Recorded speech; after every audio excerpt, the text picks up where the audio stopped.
Buenos días, hermanos. Que Dios les bendiga a todos.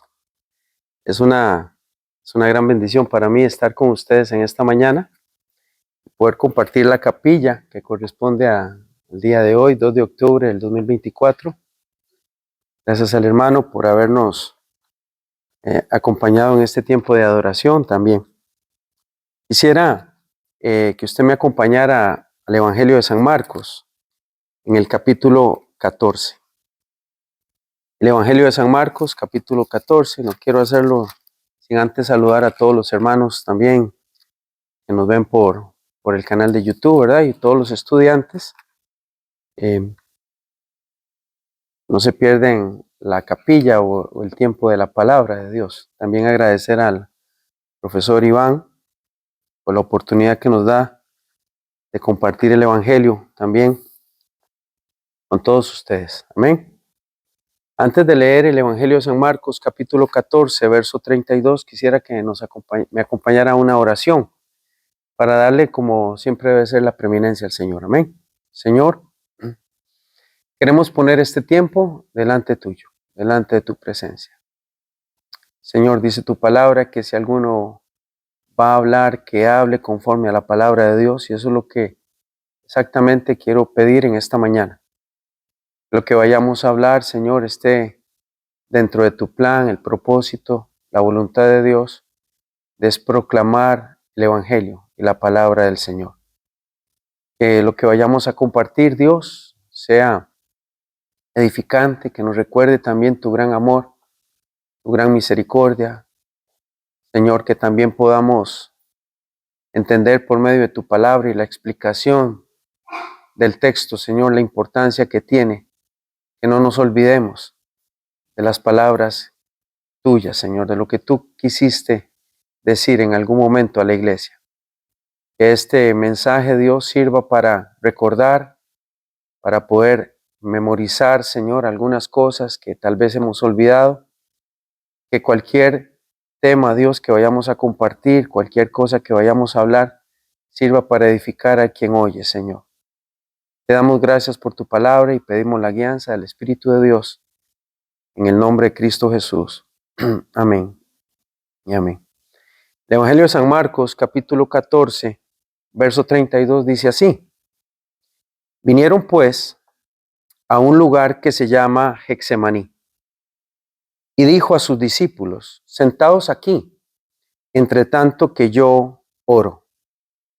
Y tomó consigo a Pedro, a Jacobo y a Juan, y comenzó a entristecerse y a angustiarse. Y les dijo: Mi alma está muy triste hasta la muerte. Quedaos aquí y velad. Yéndose un poco adelante, se postró en tierra y oró que si fuese posible, pasase de él aquella hora. Y decía: Abba, Padre, todas las cosas son posibles para ti. Aparta de mí esta copa, mas no lo que yo quiero, sino lo que tú. Vino luego y los halló durmiendo, y le dijo a Pedro: Simón, ¿duermes? ¿No has podido velar una hora? Velad y orad, para que no entréis en tentación. Porque el espíritu a la verdad está dispuesto, pero la carne es débil. Otra vez fue y oró, diciendo las mismas palabras. Y al volver otra vez los halló durmiendo, porque los ojos de ellos estaban cargados de sueño y no sabían qué responderle. Vino la tercera vez y les dijo: Dormid ya y descansad. Basta, la hora ha venido. He aquí el Hijo del Hombre es entregado en manos de los pecadores. Levantaos, vamos, he aquí se acerca el que me entrega. El tema de esta mañana se llama Getsemaní. Getsemaní, también llamado en la Biblia como el monte de los olivos, el huerto de los olivos, el lugar donde conocemos que Cristo pasó por lo menos sus últimos momentos terrenales, ¿verdad? Sus últimas instancias. Sabemos por el Evangelio de Lucas que este lugar era un lugar donde se frecuentaba, donde ellos iban constantemente, posiblemente y se retiraban también para orar. Pero estamos en Getsemaní, en la parte final de su vida terrenal. De hecho, el escenario de este lugar, el escenario de este monte, es el lugar donde ellos habían llegado después de haber celebrado la Pascua, donde habían estado juntos durante la última noche. No sé si usted recuerda bien cómo Jesús había mandado a sus discípulos adelante para decirle a un señor de un lugar que el Señor necesitaba aquel aposento, donde celebraría la Pascua, donde daría palabras finales, donde según el Evangelio de San Juan también oraría por ellos y donde también él dejaría claro quién le entregaría. Posiblemente ahí mismo en ese lugar también él había lavado los pies de sus discípulos, había explicado la grandeza del servicio y les había dicho a ellos que el que sirviera, que el que quería ser el más grande entre ellos, debería ser el más pequeño. Muchas cosas habían sucedido aquella noche. Se había instituido la cena del Señor. Incluso Marcos capítulo 14, verso 26 dice que se puestos en pie cantaron un himno antes de salir rumbo al monte de los olivos o al huerto de Getsemaní. Getsemaní, un lugar que no necesariamente es hermoso, sino que cuando lo mencionamos, recordamos la oración suplicante, los últimos ruegos de Cristo en aquel lugar. Getsemaní es uno de los 3 lugares que la Biblia habla de que Cristo fue. Primero el desierto, después Getsemaní y por último la cruz del Calvario.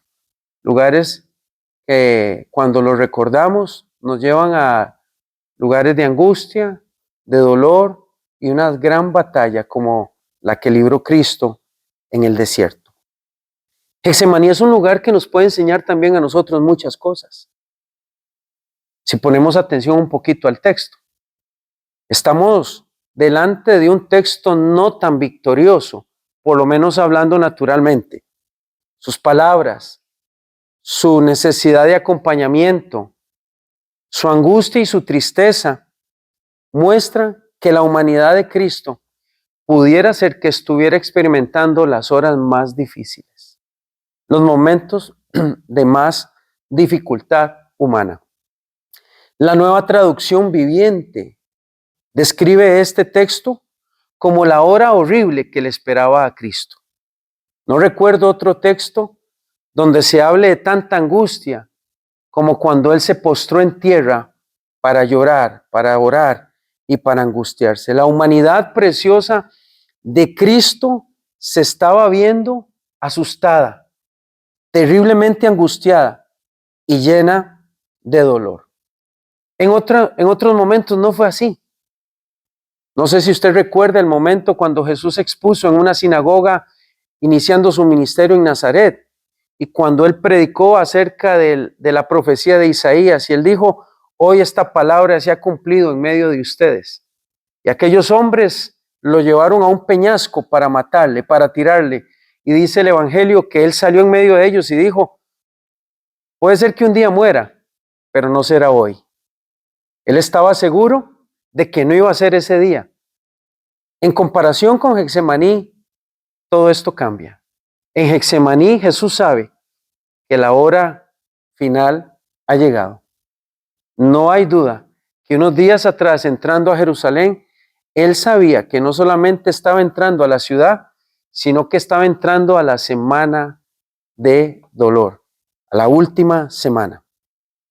Este pasaje nos deja claro también a nosotros que el Hijo de Dios no pidió no tomar la copa de la muerte, pero aún así sometió su voluntad, su reverencia al Padre, su obediencia se hizo patente en Getsemaní.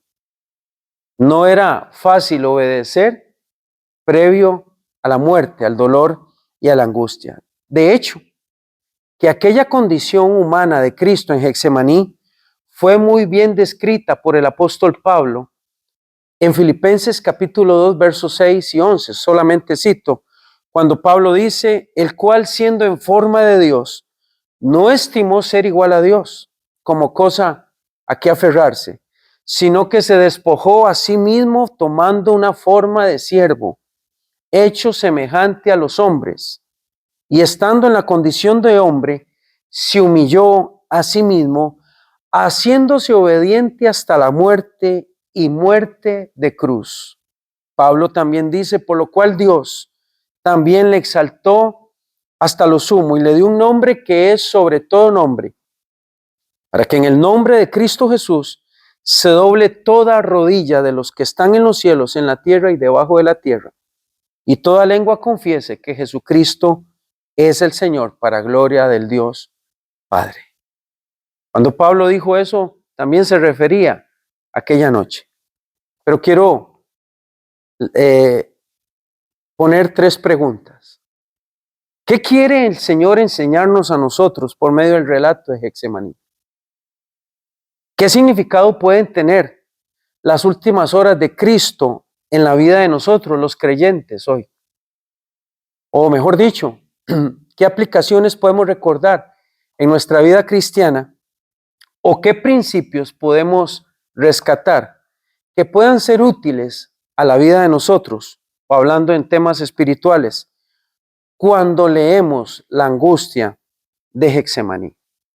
Déjeme mencionarle algunas, entrando ya al cuerpo de la predicación, de la enseñanza, y es la convicción de orar. El verso 32 dice que él le dijo a sus discípulos, sentaos aquí, entre tanto que yo oro. No importa todo lo que tengamos que hacer nosotros en la vida, sea a nivel familiar, profesional o ministerial. No importa que estemos ocupadísimos en nuestra vida. No importa que el trabajo sea largo o que las responsabilidades de la iglesia sean bastantes. Jesús nos demostró durante todo su ministerio la importancia de orar. Él lo hacía, lo practicaba y nunca lo dejó a un lado. El mismo Evangelio de Marcos en el capítulo 1 y el verso 35 dijo, levantándose muy de mañana, siendo aún muy oscuro, salió y se fue a un lugar desierto a orar. Cuando iniciaba su ministerio en Galilea, Jesús nunca se dio el permiso de decir, voy a orar después, voy a buscar a Dios después, sino que él oraba privadamente. La gran lección para nosotros es que nunca debemos dejar de orar. No debemos permitirnos el desplazar la oración solamente porque estamos muy ocupados. Si Cristo Jesús lo hizo, con cuanta más razón nosotros debemos hacerlo también. Orar siempre. Este punto de la oración también debe ser revisado por la iglesia. Las muchas actividades a veces en la iglesia le roban la comunión íntima a los creyentes, sea pública la oración en comunidad o sea la oración individual. ¿Pero por qué? Porque es que perdemos de vista la oración. Jesús oraba siempre. Él no lo iba a dejar de hacer nunca, ni siquiera en su día hora más difícil. Él lo hizo. La iglesia debe revisar su oración. Hace mucho tiempo nuestras congregaciones echaban mano de las reuniones de oración y hoy han sido desplazadas también. La oración ha sido desplazada por mucha actividad, activismo, reuniones de programación, reuniones de coordinación, por muchas reuniones. La oración parece ser como la cenicienta en la casa de aquellas muchachas, de las muchachas ricas. La cenicienta duerme allá abajo en el sótano. Parece que la oración es lo último que nosotros hacemos en nuestra iglesia. Otra cosa que nos deja el principio de Getsemaní es que Jesús tomó consigo a 3 amigos, Pedro, Juan y Jacobo. Y él abiertamente muestra su humanidad. Escúcheme bien esta parte. Él nunca ocultó su tristeza. Él nunca escondió su angustia. Él no se mostró como un superhombre, sino que él, tomando consigo a 3 amigos, les dijo: mi alma está angustiada, mi alma está triste, velad conmigo, como dice también el Evangelio. Jesús mostró abiertamente su necesidad de acompañamiento. Esto también nos enseña a nosotros los creyentes, que en nuestra vida debemos de acompañarnos de personas cuando estamos caminando con el Señor. Podemos tener un mentor, un consejero, un amigo, alguien donde nos podamos apoyar. No necesariamente pueden ser 3, puede ser 1, pero apoyarnos. Cuando estamos delante de un huerto de Getsemaní, es bueno que busquemos a alguien y que podamos expresar cómo nos sentimos. Expresarnos cómo nos sentimos no es pecado. Mucho menos es pecado angustiarnos o sentirnos tristes. Tampoco es pecado angustiarse. No es imprudente mostrar nuestra humanidad, ni tampoco es indebido mostrar nuestra debilidad, nuestra angustia con algunas personas en quien podemos confiar. Cristo llamó a 3 y les dijo a ellos 3: mi alma está angustiada.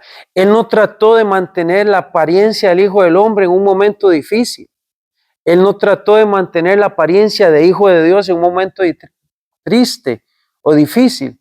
Incluso hace algunos días, leyendo algún comentario de Getsemaní, quien escribía el artículo decía que algunos mártires sufrieron con mucho mejor optimismo la hora de la muerte que Cristo mismo. Este comentarista decía que algunos mártires se presentaron delante de la hora de la muerte con mayor gozo que el que Cristo está presentando en Getsemaní. Solamente que hay una diferencia muy grande, tenemos que marcarla. Jesús estaba a punto de cargar el pecado, la inmundicia, la inmoralidad y la perversión más baja del hombre.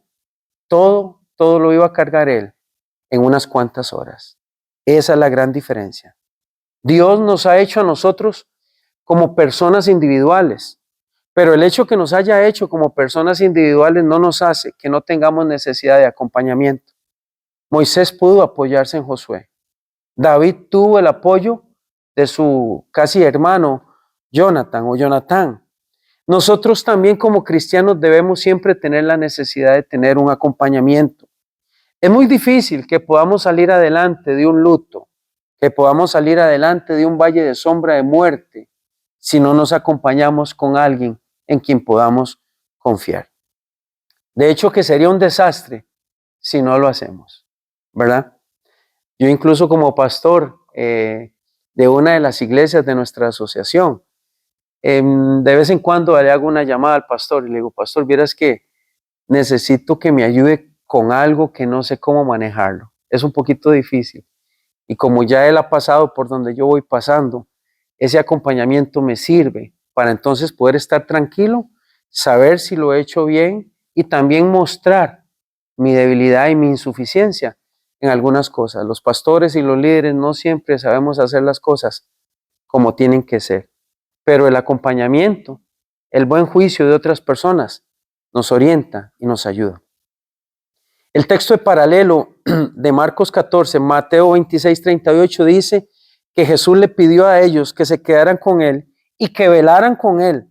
La dificultad de la hora hizo que Jesús mostrara su lado de amigo. Cuando él le dijo: velen conmigo, estaba diciendo: hermanos, ayúdenme a pasar este momento difícil. De hecho, que en San Juan 15:15 él les había dicho a ellos: ustedes son mis amigos, porque todo lo que oí del Padre se los he dado a conocer a ustedes. Ustedes son mis amigos. El otro detalle que tiene Getsemaní es que Jesús dice: aparta de mí esta copa. Jesús, en plena posición de hombre, pide a Dios no pasar por esa hora de dificultad. Él le dice: puedes hacer a un lado la hora del sufrimiento, porque para ti no hay nada imposible. Pero al final él dice: pero no se haga lo que yo quiera, sino lo que tú quieras. Nuestra humanidad tiene eso, hermanos. Preste atención a este detalle. Evitar el dolor y el sufrimiento. Nuestra humanidad tiende a esquivar la dificultad. Queremos salirnos por la izquierda o por la derecha, pero no pasar por ahí. Es como un reflejo que tenemos. Es algo característico en el hombre, la idea de bienestar, la idea maravillosa de que todo debe estar bien. Y cuando pensamos en la hora difícil, ni siquiera queremos mencionarlo. Ay, no diga eso, mejor ni lo mencione. Es algo como natural en nosotros. De hecho, nuestros púlpitos, nuestros lugares de enseñanza, no abunda el consejo desde el púlpito, la predicación de cómo creer a Dios en el valle de sombra y de muerte. Porque si un pastor o si un líder habla mucho de esto, puede ser un pastor pesimista, negativo, que quiere negar la bendición de Dios, cuando realmente, más bien la Biblia nos habla mucho de cómo los hombres de Dios y las mujeres de Dios pasaron por momentos de dificultad. No hablar de sufrimiento o de angustia o de tristeza es como también salirnos de la realidad. Mateo 26 dice que Jesús se postró sobre su rostro. Debemos imaginar la escena. Escúchenme bien, hermanos, no viemos los detalles que nos da la Biblia. Él se postró sobre su rostro. No leamos tan rápido. Echemos mano de la buena observación del texto. Echemos mano de la buena meditación bíblica y pensemos, ¿qué está haciendo un hombre a esta hora de la madrugada, postrado en tierra? ¿Y qué es lo que está pidiendo? ¿Qué ora? ¿Qué pide? ¿Cómo lo pide? ¿Cómo clama? ¿Por qué lo hace? El autor de Hebreos dice en el 4:15, porque no tenemos un sumo sacerdote que no pueda compadecerse de nuestras debilidades, sino más bien uno que fue tentado en todo, según nuestra semejanza, pero sin pecado. La escena de Getsemaní es que Dios no solamente nos está proveyendo a nosotros un Salvador, sino que Dios nos está proveyendo a nosotros un hombre perfecto que ha experimentado la angustia en carne propia, el dolor, la tristeza, el sufrimiento, para que así el cielo también nos pueda abrazar a nosotros cuando estamos en nuestro Getsemaní. Cuando nosotros estamos pasando el tiempo de debilidad y dificultad, el cielo nos puede abrazar gracias a que Cristo Jesús también pasó por el mismo momento. Sí, aquellos momentos de salir corriendo, aquellos momentos de huir, ¿verdad? Aquellos momentos de decir, yo no quiero pasar por ahí, yo no quiero pasar lo que estoy pasando, también nos muestran que eso no es malo. A la vez Dios nos está dando también permiso de sentirnos tristes y angustiados. Nos está dando permiso también a no sentirnos indignos por lo que estamos pasando, ni tampoco pecadores, porque queremos salir corriendo o no queremos pasar por Getsemaní. Más bien, Dios nos ha proveído un sumo sacerdote, alguien que supo lo que era llorar, sufrir, angustiarse y entristecerse. Es por eso que aquel pasaje también de Hebreos termina diciendo, entonces nosotros como iglesia, acerquémonos también confiadamente al trono de su gracia, para que podamos alcanzar misericordia y hallar gracia para el oportuno socorro. El dolor, la dificultad y la angustia es más común en la iglesia de lo que creemos. No hablar de ellos, no hablar de ello, ni ofrecer a Cristo, es no pastorear bien al pueblo de Dios. El fortalecer a la iglesia está por todas las cartas del Nuevo Testamento. El mensaje también paulino fue ese: fortalezcase en el Señor y en el poder de su fuerza. Pero doblegar nuestra vida en la oración es el otro punto. Más, verso 36 dice, Marcos 14:36, mas no lo que yo quiero, sino lo que tú. Doblegar nuestra vida en oración debe ser la orden que le debemos dar a nuestra alma. Arrodillarnos. Esa es la parte a la que la iglesia debe apelar en este tiempo. No sé por qué está tan de moda las oraciones caprichosas, donde lo que yo pida se debe cumplir, donde lo que yo diga se debe hacer, donde lo que yo clame, Dios tiene algunos días para hacerlo. Creo que eso más bien es sacarnos de la verdadera realidad. Jesús no oró así. Jesús no pidió y dijo, y quiero que se haga, sino que Jesús doblegó no solo su corazón, sino que doblegó su vida delante del Padre, en donde se cumple aquella palabra que Él se humilló hasta lo sumo. Deberíamos observar la actitud de Cristo en Getsemaní. Su sometimiento al Padre también es un gran modelo para que nosotros podamos orar. Jesús había enseñado en Mateo 6:9 estas palabras y dijo, hágase tu voluntad así en el cielo como en la tierra. Jesús no solo se postra delante del Padre, sino que acepta cualquier designio que el Padre haga, cualquier designio que Dios diga, y hace a un lado sus pretensiones naturales. Pastor, ¿cuál pretensión natural? No querer tomar la copa amarga de la muerte. Él hizo a un lado su pretensión personal. Jesús nos enseñó a bajar la cabeza delante de Dios. Salmo 95, del 6 al 7 dice, venid, adoremos y postrémonos. Arrodillémonos delante de Jehová nuestro Hacedor, porque Él es nuestro Dios. Nosotros el pueblo de su prado y ovejas de su mano.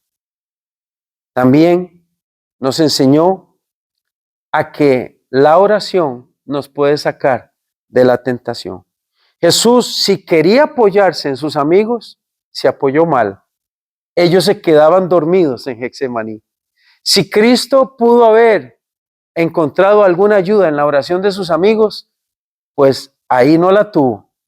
En 3 ocasiones que regresó de la oración, se dio cuenta que ellos cabeceaban y que se dormían. Pobres discípulos, pobres muchachos, estaban cansados. El día había sido largo, pero también esto nos da una gran lección a nosotros.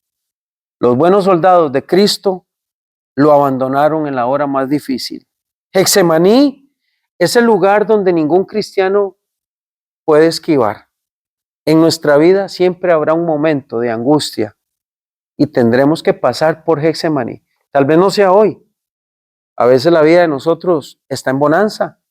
Todo está bien, todo está tranquilo, pero Getsemaní nos está esperando en algún momento de nuestra vida. Tendremos que ir ahí, tendremos que ir allá, a arrodillarnos, a orar y a clamar a Dios. Un día tendré que postrarme en tierra y pelear aquella batalla tremenda en Getsemaní. Y no puedo confiar mucho de las personas a quien le entregué mi petición personal. No puedo confiar mucho en aquellos amigos que les dije, ayúdenme a orar por aquella situación personal. Getsemaní es quebranto, es el lugar donde es formado mi carácter. También es donde me someto a Dios. La vida tiene eso. No hay que hacer fila para esperarla. La vida en algún momento nos traerá un huerto, un monte de los olivos.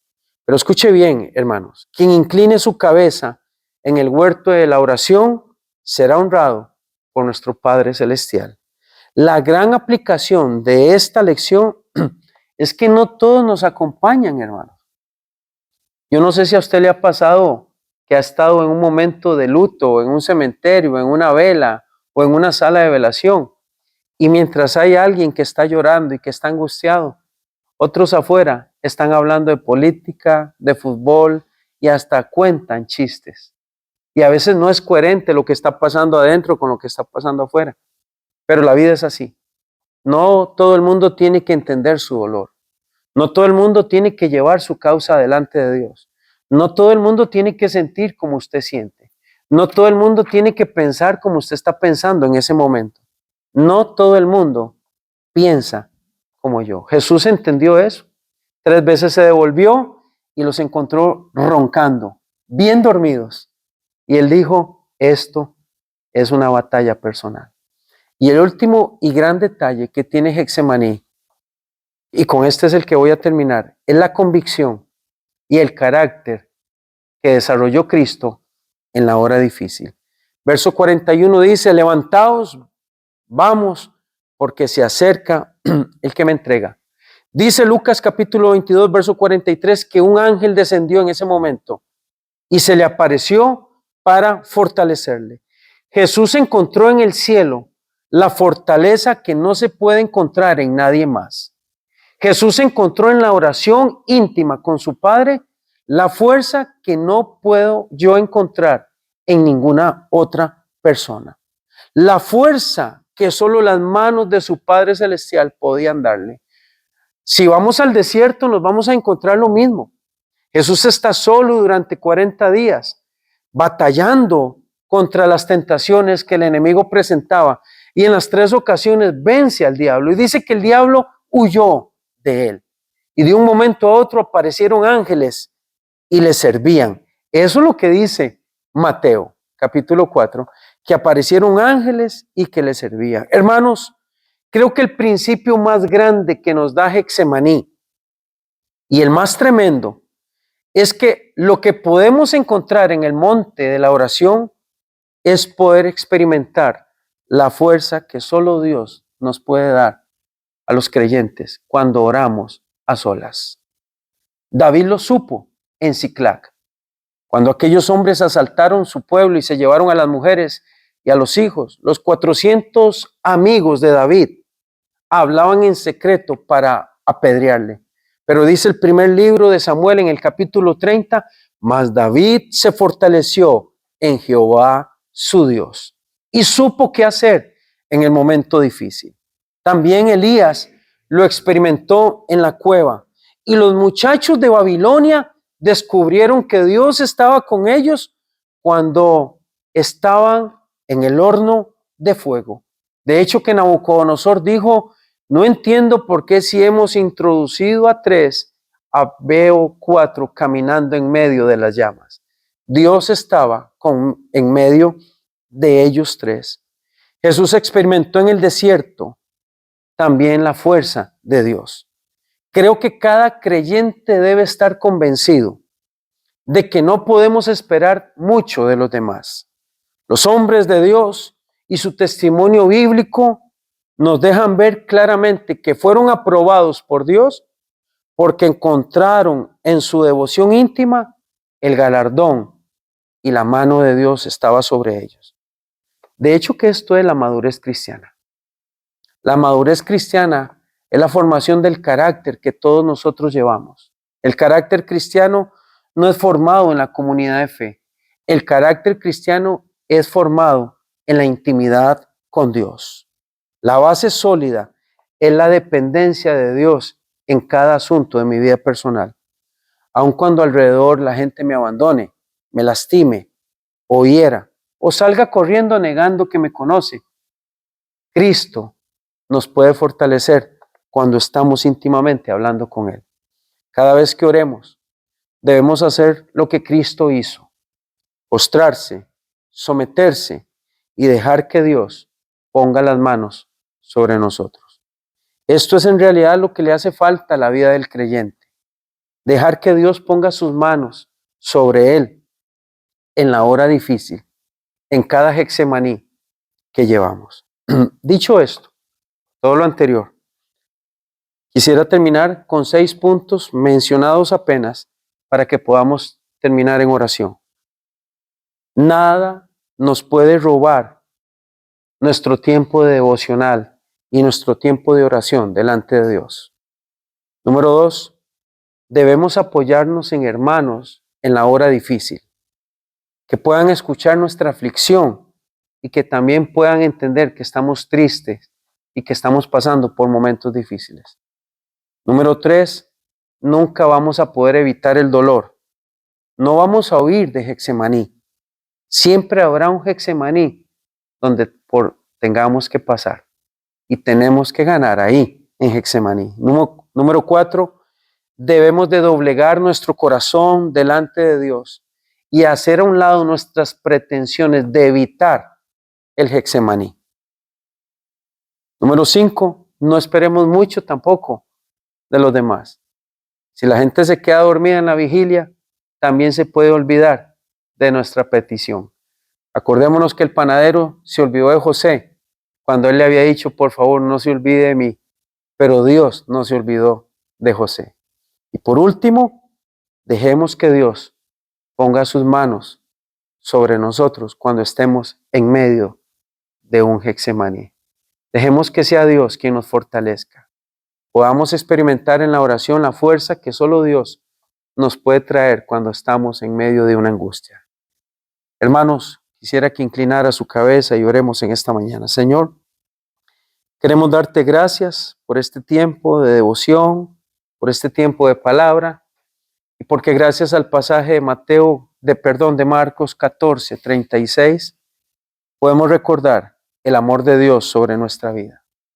Señor, si tú pudiste someter tu voluntad y ser obediente hasta la muerte, nosotros también lo podemos hacer. Solo ayúdanos a doblegar nuestra vida, doblegar nuestro corazón, que nada ni nadie nos quite nuestro tiempo de devoción. Y te pedimos, Dios mío, que seamos fortalecidos cuando nos toque pasar por el huerto de Getsemaní, por el tiempo de angustia y de aflicción. También quiero pedirte, Señor, que si hay alguien que está viendo, Señor, esta enseñanza o está escuchando esta enseñanza, que también sea fortalecida o fortalecido. Que el Espíritu de Dios traiga ánimo y fuerza para poder ver la mano de Dios en medio de la tristeza y de la angustia. En el nombre de Jesús te lo pedimos y te damos gracias. Amén y amén. Que Dios les bendiga, mis hermanos.